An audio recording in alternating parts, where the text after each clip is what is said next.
Hi friends, എടെക് മീഡിയയുടെ മറ്റൊരു പുതിയ വീഡിയോയിലേക്ക് ഏവർക്കും സ്വാഗതം.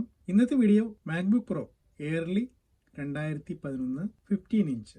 ഇത്തരത്തിലുള്ള മാക്ബുക്ക് പ്രോ നിങ്ങളുടെ കയ്യിൽവശം ഉണ്ടെങ്കിൽ, ഇപ്പോൾ വർക്ക് ചെയ്യുന്നതാണെങ്കിൽ തന്നെയും ഇതിന് ഭാവിയിൽ ഒരു പ്രശ്നം ഉണ്ടാവാം. അത് 75% മാക്ബുക്ക് പ്രോയിലും ഇത്തരം പ്രശ്നങ്ങൾ ഉണ്ടായിട്ടുണ്ട്.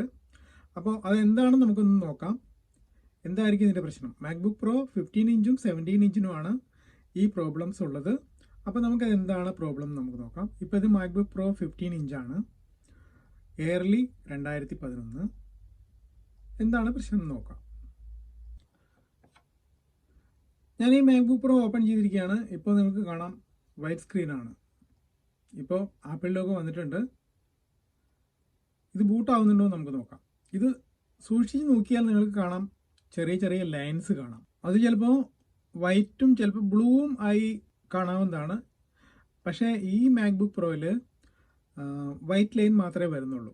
ഇത് നമ്മൾ വിചാരിക്കും സ്ക്രീനിൻ്റെ പ്രശ്നമായിരിക്കുന്നത്. സ്ക്രീനിൻ്റെ പ്രശ്നമല്ല ഇത്. ഇപ്പോൾ കംപ്ലീറ്റ് വൈറ്റായി, ഇത് ബൂട്ടാവുന്നില്ല. അപ്പോൾ എന്തായിരിക്കും ഇതിൻ്റെ പ്രശ്നം? വേറെ ഒന്നുമല്ല, ഗ്രാഫിക്സിൻ്റെ പ്രശ്നം മാത്രമാണ്. അങ്ങനെ വന്നു കഴിഞ്ഞാൽ നമുക്ക് മാക്ബുക്ക് പ്രോ ബൂട്ടാവില്ല. അപ്പോൾ ഇതിനുള്ള പരിഹാരം എന്താണ്? നമുക്കിത് റിപ്പയർ ചെയ്യാൻ പറ്റും. ബോർഡ് നമുക്ക് റിപ്പയർ ചെയ്യാം. ബോർഡ് റിപ്പയർ ചെയ്യണമെങ്കിൽ നമുക്ക് വരുന്ന ചാർജ് ഏകദേശം 10,000 രൂപയുടെ അടുത്ത് വരും നമുക്ക് ഇത് റിപ്പയർ ചെയ്യണമെങ്കിൽ. അപ്പോൾ റിപ്പയർ ചെയ്യാതെ വേറെ എന്താ ഓപ്ഷൻ ഉള്ളത്? ഉണ്ട്. ഈ 10,000 രൂപയ്ക്ക് നമുക്ക് ഇതിൻ്റെ മൊത്തം മദർ ബോർഡ് നമുക്ക് കിട്ടുവാണെങ്കിൽ അതല്ലേ ഏറ്റവും ലാഭം.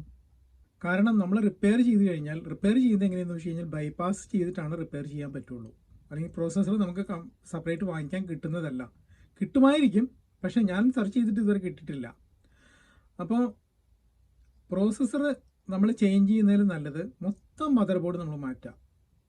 അല്ലെങ്കിൽ ഇത് ബൈപ്പാസ് ചെയ്ത് കഴിഞ്ഞാൽ വീണ്ടും ഈ പ്രോബ്ലം ഉണ്ടാകും. ബൈപ്പാസ് ചെയ്യുമ്പോൾ ഉള്ള പ്രശ്നം എന്ന് പറഞ്ഞാൽ പണ്ടത്തെ പെർഫോമൻസ് നമുക്ക് ലഭിക്കുന്നതല്ല.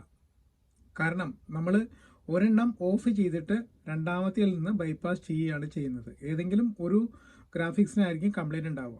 അപ്പോൾ നമുക്ക് പരിഹരിക്കാവുന്ന ഒരേ ഒരു മാർഗം മദർ ബോർഡ് കംപ്ലീറ്റ് ആയിട്ട് മാറ്റാം. മദർ ബോർഡ് നമുക്ക് ഈ റിപ്പയർ ചെയ്യുന്ന സെയിം പ്രൈസിൽ തന്നെ നമുക്ക് മദർ ബോർഡ് ലഭ്യമാണ്.